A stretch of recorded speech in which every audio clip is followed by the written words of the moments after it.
कलिंगड दिल्यामुळे त्याला डेथ झाली किंवा असं कधी असं शक्यता नाही, पण थोडंसं स्ट्रेस लेवल वाढणं, पण मृत्युमुखी होण्याचा चान्सेस नाही. उन्हाळ्यात हा कलिंगड, टरबूज किंवा वॉटरमेलन हे सर्वात हेल्दी फूड आहे, त्याच्यामुळे प्रत्येकानेच घ्यायला पाहिजे. पण शक्य झालं तर उपाशीपोटी तर चांगलंच आहे, पण जेवण झाल्याच्या काही वेळानंतर घेतलं तर आणखी व्यवस्थित राहील.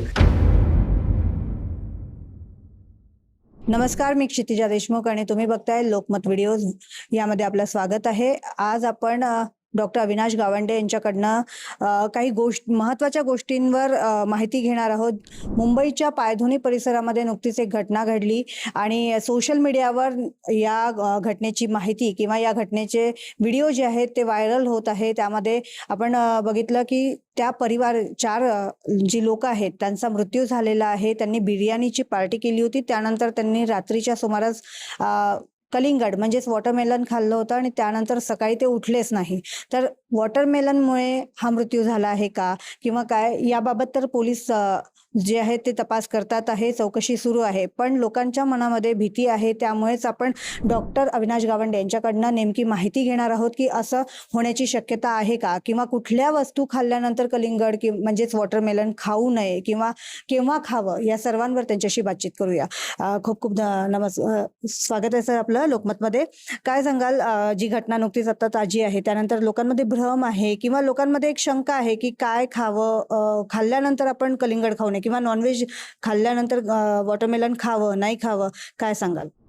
हे का या विषय म्हणजे उन्हाळ्यात सर्वात महत्त्वाचा विषय आहे, कारण सगळे मुलं नाही तर लहान म्हातारे माणसं इथपर्यंत कलिंगड, वॉटरमेलन, त्याला आपण टरबूज म्हणतो, ह्या गोष्टी जास्त प्रमाणात घेतल्या जाते आणि बऱ्याच लोकांना हे आवडते. पण टरबूज जर याच्यामुळे काही आजार होऊ शकतो का, याविषयी जर बोलायचं झाल्यास की टरबूज किंवा वॉटरमेलन किंवा कलिंगड जर जास्त प्रमाणात घेण्यात आलं तर कोणाला डायजेशनचे प्रॉब्लेम होऊ शकतात, म्हणजे गॅसेस होणं किंवा लूज मोशन होणं. आणि हे तर एक जास्त प्रमाणात घेतल्यामुळे जर आणखी शरीरात पाण्याची लेवल, ज्याला हायड्रेशन, ओव्हर हायड्रेशन म्हणतात, आणि ओव्हर हायड्रेशन झाले की शरीरात सोडियम कमी होणं, आणि सोडियम जर कमी झालं की त्यामुळे पायावर सूज येणं, हे अशा गोष्टी फार क्वचित होऊ शकतात. आणि याच्यात काही काही ठिकाणी तो कोणाला जर ॲलर्जी असेल, आजकाल त्याला पिकवायचं असेल तर त्यासाठी काही ड्रग्ज वापरतात, आणि त्याच्यामुळे सुद्धा कधी ॲलर्जी असेल तर जे त्याचे ओठं लाल होणं किंवा मग खाजवणं यासारखे प्रमाण होऊ शकतात. आणि काही लोकांना ज्यांना अल्कोहोल जास्त घ्यायची सवय असेल किंवा रेग्युलर घ्यायची सवय असेल, त्यामुळे लायकोपिन हा जो द्रव असतो, आणि त्याच्यामुळे लिव्हर इन्फ्लामेशन पण याच्यात होऊ शकते. आणि ही आजार होऊ नये याच्यासाठी कलिंगड पण खूप महत्त्वाचं आहे, आणि याला जनरली सर्वात हेल्दी फूड मानले जाते, त्याच्यामुळे कोणी घेऊ नये असं शक्य नाही. पण प्रॉपर प्रमाणात आणि चांगलं हेल्दी, आणि जर त्याला पिकवण्यासाठी काही ड्रग्ज वापरलं नसेल तसं कलिंगड घेण्याला काही हरकत नाही आहे.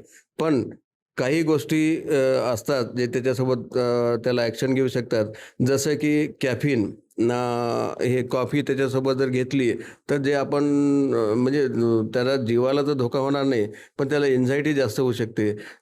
काही काही गोष्टी लोकांना जसं डेअरी प्रॉडक्ट्स आहे, लॅक्टोज आहे, तर लॅक्टोज जर घेतलं सोबत तर त्याच्यामुळे गॅसेसचं प्रमाण आणखी परत वाढून वॉमिटिंग, लूज मोशन ह्या गोष्टी होऊ शकतात. फायबर जर जास्त घेण्यात आलं तर थोडंसं, पण जीवघेणा असा कुठलाच आजार होत नाही. स्पायसी फूड घेतलं तर पोरांना त्यांना ज्यांनी कलिंगड घेतलेलं असेल त्यांना ॲसिडिटी होऊन गॅस्ट्रायटिस ज्याला म्हणतो आपण, ते गॅस्ट्रायटिस होऊ शकते. किंवा शुगर जर याच्यासोबत जास्त घेतली तर आधीच याच्यात शुगर स्पाईक होते, आणि शुगर स्पाईक झाल्यामुळे डायबिटीज असेल तर त्यांना त्या रिलेटेड प्रॉब्लेम होऊ शकतात. पण अशी आजपर्यंत कुठली केस की कलिंगड दिल्यामुळे त्याला डेथ झाली किंवा असं कधी असं शक्यता नाही. पण जर कुठे खूप जास्त प्रमाणात इंजेक्शन देऊन जर त्याला लाल दिसासाठी काही जर केलं असेल, त्याच्यामुळे इंटॉक्सिकेशन होऊन त्याच्यामुळे मग त्याच्या शरीरावर परिणाम होऊन तर घातक परिणाम होऊ शकतात. नक्कीच. आपण आता बघतो की जे डाएट करणारे आहेत ते पण वॉटरमेलन जास्त खातात आणि उन्हाळ्यामध्ये जनरली आपण बघतो की वॉटरमेलन मोठ्या प्रमाणात खाल्लं जातं. मग कुठले पदार्थ खाल्ल्यावर हे खाऊ नये असं काही आहे का? जर बिर्याणी आहे, नॉनव्हेजवाली बिर्याणी आहे, तर नॉनव्हेज खाल्ल्यानंतर वॉटरमेलन खावं की नाही? असं तर कुठलं हे नाही की नॉनव्हेज किंवा बिर्याणी खाल्ल्याच्या नंतर वॉटरमेलन खाऊ नये. ते मी सांगितल्याप्रमाणे जास्त स्पायसी खाल्ल्याच्या नंतर वॉटरमेलन घेतलं तर ॲसिडिटी किंवा हिकअप, उचक्या येणं ह्या प्रमाण जास्त होऊ शकतात. पण त्याच्यामुळे डेथ होईल असं कुठलंच नाही. जसं कॅफीन खाल्ल्यामुळे फायबर, बीन्स किंवा नॉनव्हेज, स्पायसी अशा गोष्टी खाल्ल्यामुळे थोडेफार प्रमाणात लूज मोशन होणं, कधी काही काय याच्यात वॉमिटिंग होणं, कशात थोडंसं स्ट्रेस लेवल वाढणं, पण मृत्युमुखी होण्याचा चान्सेस नाही आहे. फक्तच जर त्या याच्यात इंजेक्शन देऊन जर त्याला पिकवलं असेल आणि ते जर घातक असेल, त्याच्यामुळे विष जर शरीरात झालं असेल तर मग असं होऊ शकतं. नक्कीच. मग कुठल्या पदार्थांबरोबर खाल्लं तर चालतं वॉटरमेलन, किंवा कुठले असे पदार्थ आहेत ते अवॉइड करावे की बाकीच्या इतर म्हणजे शारीरिक जे आहे स्वास्थ्य बिघडणार नाही? म्हणजे कुठल्या वस्तू आहेत की त्याच्यासोबत खाऊ नये, आणि कुठल्या अशा वस्तू आहे की ज्याच्यासोबत खाल्लं तरी कुठला अपाय होणार नाही? म्हणजे आता लोकांमध्ये या गोष्टीमुळे एक शंका येत आहे किंवा संशय येत आहे की आता याच्यासोबत खावं नाही खावं. कलिंगड, आता उन्हाळा आहे, प्रत्येकच जण वॉटरमेलन खातं. उन्हाळ्यात कलिंगड, टरबूज किंवा वॉटरमेलन हे सर्वात हेल्दी फूड आहे. त्याच्यामुळे प्रत्येकानेच घ्यायला पाहिजे. पण शक्य झालं तर उपाशीपोटी तर चांगलंच आहे. पण जेवण झाल्याच्या काही वेळानंतर घेतलं तर आणखी व्यवस्थित राहील. आणि स्पायसी फूड, थोडंसं फायबर डाएट आणि शुगर रिलेटेड गोष्टी किंवा अल्कोहोल किंवा कॅफीन ह्या गोष्टी टाळल्या तर, किंवा त्याच्यात जर काही गॅप ठेवली तर सगळं चांगलं राहू शकतं. नक्कीच. जी घटना आता मुंबईमध्ये घडलेली आहे, त्या घटनेचा आता सध्या चौकशी सुरू आहे त्याच्यावर. नेमका काय रिपोर्ट येतो हे तो नंतर माहीत पडेल. पण इतक्या वर्षांचा तुमचा हा मेडिकलमधला अनुभव आहे, मेडिकल फील्डचा. काय वाटतं, कलिंगड बिर्याणी खाल्ल्याच्या काही तासानंतर त्यांनी चौघांनी कलिंगड खाल्लं आणि मग ते सकाळी उठलेच नाही. काय असू शकतं याच्या मागचं नेमकं कारण?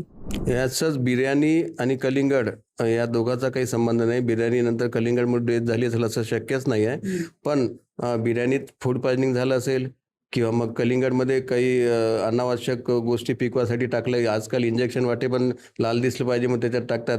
त्याचं प्रमाण जास्त झालं असेल आणि त्याच्यामुळे डेथ होऊ शकते. पण कलिंगड आणि नॉनव्हेज किंवा बिर्याणी यामुळे डेथ होण्याचं बिलकुलच शक्यता नाही. नक्कीच. धन्यवाद.